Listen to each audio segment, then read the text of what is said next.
दोस्तों, त्र्यंबकेश्वर एक प्राचीन हिंदू मंदिर है जो भारत में नासिक शहर से 28 किलोमीटर और नासिक रोड से तकरीबन 40 किलोमीटर दूर त्र्यंबकेश्वर तहसील के त्र्यंबक शहर में बना हुआ है। यह मंदिर भगवान शिव के उन 12 ज्योतिर्लिंगों में से एक है जिन्हें भारत में सबसे पवित्र और वास्तविक माना जाता है।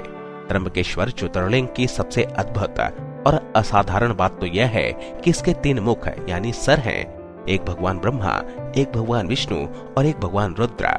इस लिंग के चारों ओर एक रत्न जड़ित मुकुट रखा गया है जिसे त्रिदेव के मुखौटे के रूप में रखा गया है। कहा जाता है कि यह मुकुट पांडवों के समय से यहीं पर है। इस मुकुट में हीरा, पन्ना और कई बेशकीमती रत्न जड़े हुए हैं। त्र्यंबकेश्वर मंदिर में इसको सिर्फ सोमवार के दिन 4 से 5 बजे तक दिखाया जाता है।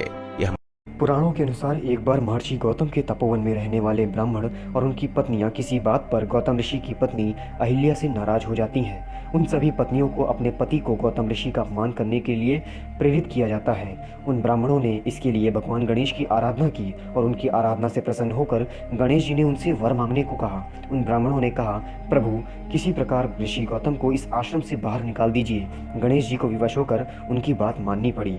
तब गणेश जी ने एक दुर्बल गाय का रूप धरा और ऋषि गौतम के खेत में जाकर फसल खाने लगे। गाय को फसल खाता देख ऋषि गौतम हाथों में डंडा लेकर उसे वहां से भगाने लगे। उनके डंडे का स्पर्श होते ही गाय वहीं गिरकर मर गई। उस समय सारे ब्राह्मण एकत्रित होकर गौ हत्यारे कहकर ऋषि गौतम का अपमान करने लगे।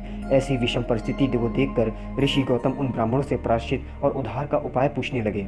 तभी उन्होंने कहा, गौतम, तुम अपने पाप को सर्वत्र बताते हुए 3 बार पृथ्वी की परिक्रमा करो, फिर लौटकर यहाँ 1 महीने तक व्रत करो। इसके बाद ब्रह्मगिरी का 101 बार परिक्रमा करो, तभी तुम्हारी शुद्धि होगी। अथवा गंगा जी को लाकर उनके जल से स्नान करके 1 करोड़ पार्थिव शिवलिंग से भगवान शिव जी की आराधना करो। इसके बाद फिर से गंगा जी में स्नान करके इस ब्रह्मगिरी की 11 बार परिक्रमा करो। फिर 100 घरों के पवित्र जल से पार्थिव शिवलिंग को स्नान कराने से तुम्हारा उद्धार होगा।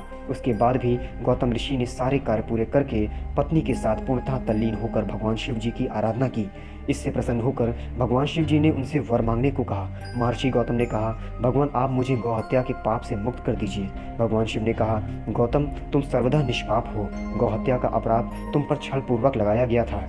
ऐसा करने के लिए तुम्हारे आश्रम के ब्राह्मणों को मैं दंड देना चाहता हूँ। इस पर महर्षि गौतम ने कहा, उन्हीं के उस कार्य से मुझे आपके दुर्लभ दर्शन प्राप्त हुए हैं। अब उन्हें मेरा परम समझकर उन पर आप क्रोध ना करें। बहुत सारे ऋषि मुनियों और देवगण ने वहाँ उपस्थित होकर ऋषि गौतम बात का अनुमोदन करते हुए भगवान शिव से सदा वहीं पर निवास करने की प्रार्थना की। फिर भगवान शिव ने उन सब की बात मानकर वहाँ त्र्यंबक ज्योतिर्लिंग के रूप में स्थित हो गए।